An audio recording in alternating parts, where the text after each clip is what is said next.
কাহৰ পৰা উপশম পাবলৈ এটুকুৰা আদা আপোনালোকে এইদৰে খাই চাবচোন। তৎক্ষণাত আপোনালোকৰ কাহৰ পৰা উপশম পাব পাৰিব। বৰ্তমান লাহে লাহে ছিজনটো চেঞ্জ হ'বলৈ ধৰিছে আৰু ছিজন চেঞ্জ হোৱাৰ এই সময়ছোৱাত প্ৰত্যেক মানুহৰ ঘৰে ঘৰে চৰ্দি, কাহ, জ্বৰ এনেকুৱা ধৰণৰ সমস্যা হয়। চৰ্দি, জ্বৰ হ'লেতো মেডিচিন খালে ভাল হৈ যায়, কিন্তু কাহ হ'লে মানুহৰ মেডিচিন খালেও সোনকালে ভাল নহয়। আপোনাৰো খুব বেছিকৈ কাহ হৈ আছে নেকি? যদি আপোনাৰ খুব বেছিকৈ কাহ হয় বা কাহ হৈ আছে, তেতিয়াহ'লে তাৰ কাৰণে আজি মই লৈ আহিছোঁ খুব বঢ়িয়া এটা ঘৰুৱা ঔষধ, যিটো ঔষধ খাই আপোনালোকৰ কাহ খুব কম সময়ৰ ভিতৰতে ভাল কৰিব পাৰিব। হাই ফ্ৰেণ্ডছ, আপোনালোক সকলোকে মোৰ অসমীয়া হাউচৱাইফ চেনেলৰ নতুন এটা ভিডিঅ'ৰ মাজলৈ স্বাগতম জনালোঁ। আশা ৰাখিছোঁ আপোনালোক সকলো ভালে আছে। আজি মই আপোনালোকলৈ লৈ আহিছোঁ খুব বঢ়িয়া এটা কাহৰ ঘৰুৱা দৰৱ, যিটো কাহৰ দৰৱ আপোনালোকে সহজে ঘৰতে বনাই খাব পাৰিব আৰু তৎক্ষণাত আপোনালোকৰ কাহৰ সমস্যাও দূৰ হৈ যাব।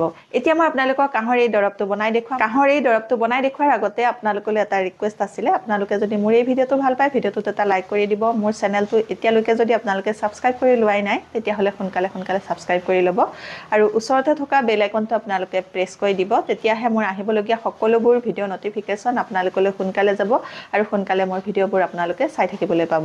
তে আহক চাওঁ এই কাহৰ দৰৱটো বনাবলৈ কি কি বস্তু লাগিব আৰু কেনেধৰণে এই দৰৱটো বনাব লাগিব চাওঁ বলক। এই দৰৱটো বনাবৰ কাৰণে এটুকুৰা আদা লাগিব আৰু এবাৰত খাবৰ কাৰণে ইমান টুকুৰা আদা হ'লেই হৈ যাব যদি আপোনালোকৰ বেছিকৈ কাহ হৈ আছে।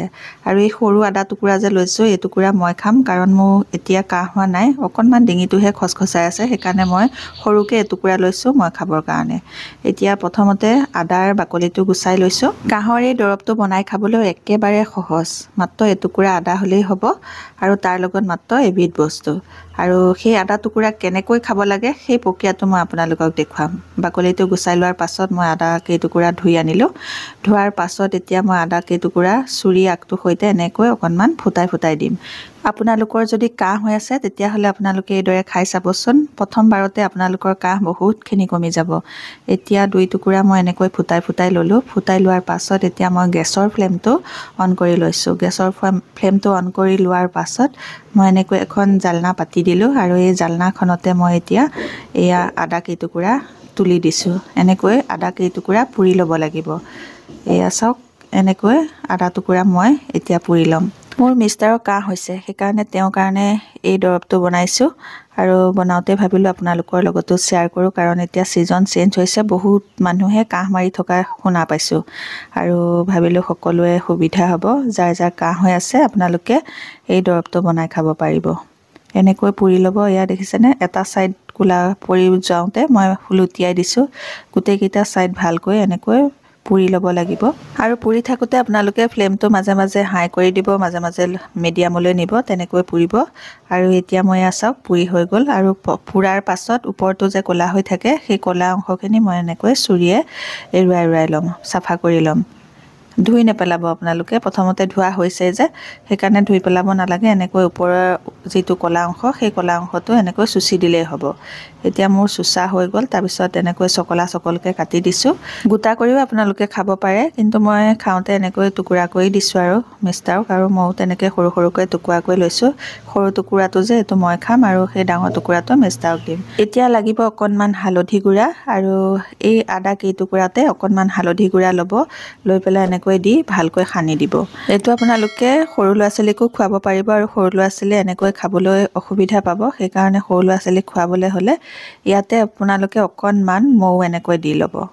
মই মোৰ ভাগটোত মৌ দি লৈছোঁ আৰু যিসকলৰ ডায়েবেটিছ নাই আপোনালোকে এনেকৈ মৌ সানি খাব পাৰে।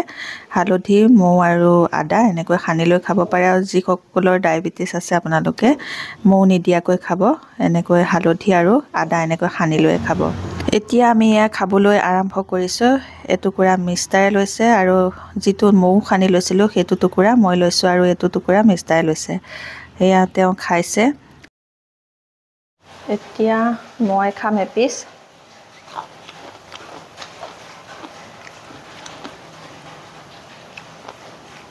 মোৰ টুকুৰাটো সৰু আৰু মিষ্টাৰৰ টুকুৰাটো ডাঙৰ। মোৰ বৰ্তমান কাহ হোৱা নাই, কিন্তু ডিঙিটো অকণমান খচখচাই আছে, অকণমান শুকুৱাই আছে, সেইকাৰণে ময়ো খাই দিছোঁ আৰু এতিয়া মিষ্টাৰেও খাই আছে। আদা টুকুৰা মই সৰু সৰুকৈ যে টুকুৰা কৰি দিছিলোঁ সেইকাৰণে খাবলৈ সুবিধা হয় এনেকৈ হালধি অকণমান লেটিয়াই লৈ আদা কেইটুকুৰা খাব পাৰি আৰু গোটাকৈ ল'লে খাবলৈ অসুবিধা হয় সেইকাৰণে আপোনালোকে টুকুৰা কৰি ল'ব এয়া খাই শেষ হৈ গ'ল বেছিকৈ কাহ হ'লে আপোনালোকে এনেকৈ আদা টুকুৰা পুৰি লৈ তাৰপিছত অকণমান চাফা কৰি ল'ব চাফা কৰি লোৱাৰ পাছত আপোনালোকে হালধি লেটিয়াই পেলাই খাই দিব আৰু যিসকলৰ ডায়েবেটিছ নাই আপোনালোকে অকণমান মৌ দি লৈ পেলাই খাব পাৰে আৰু যিসকলৰ অকণমান ডায়েবেটিছৰ ভাৱ আছে বা ডায়েবেটিছ আছে আপোনালোকৰ তেতিয়াহ'লে আপোনালোকে মৌ নিদিয়াকৈ হালধি লেটিয়াই আদাত হালধি লেটিয়াই পেলাই খাব বহুতখিনি আৰাম পাব আপোনালোকে আজিৰ ভিডিঅ'টোত মই আপোনালোকক খুব বেছি কাহৰ পৰা পৰিত্ৰাণ পাবৰ কাৰণে খুব সহজ আৰু ঘৰুৱা উপায় এটা দেখুৱালোঁ আপোনালোকে যদি ভাল পাইছে উপায়টো তেতিয়াহ'লে মোৰ ভিডিঅ'টোত এটা লাইক কৰিব মোৰ চেনেলটো ছাবস্ক্ৰাইব কৰি আপোনালোকৰ ফ্ৰেণ্ডৰ লগতো এই ভিডিঅ'টো শ্বেয়াৰ কৰি দিব নতুন এটা বেলেগ ভিডিঅ'ত নতুন এটা বেলেগ টিপছ লৈ আপোনালোকৰ মাজলৈ আকৌ আহিম তেতিয়ালৈকে নমস্কাৰ আজিলৈ আহোঁ